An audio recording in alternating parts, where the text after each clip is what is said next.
Le gouvernement renoue le dialogue avec la CCVC, la coalition contre la vie chère, la corruption, la fraude, l'impunité et pour les libertés. Les deux parties ont discuté ce lundi sur la plateforme revendicative de la CCVC déposée le 29 novembre dernier. Pour l'heure, aucune information n'a filtré de ces négociations. Konsun Koulibaly et Pascal Kane.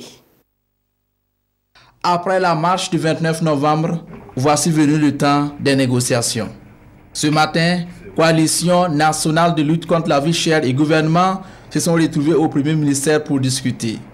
4 heures d'horloge de pourparlers, mais à la sortie, aucune annonce importante sur les avancées, mais tous saluent l'esprit du dialogue entamé. Nous avons donc entamé les discussions que nous avons dû suspendre pour des raisons de calendrier de son Excellence, Monsieur le Premier ministre. Nous nous sommes donné rendez-vous à une date ultérieure pour la poursuite des échanges. Je pense qu'à l'issue des échanges, nous pourrons revenir à vous pour vous faire peut-être la substance de ce que nous aurons décidé ensemble.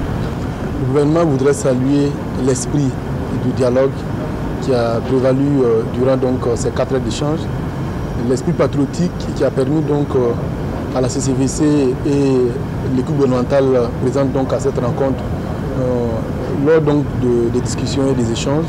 Je pense, comme a dit le président du MBDHP, nous allons poursuivre ces rencontres-là afin de donner des éléments de réponse à l'ensemble des points qui ont été inscrits dans la plateforme.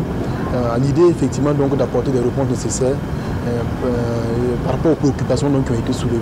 Et je pense que l'esprit dans lequel les choses ont commencé porte à croire que nous allons arriver à des solutions. On apprend néanmoins que cette première phase de négociation a permis d'examiner 3 points de la plateforme revendicative de la CCVC.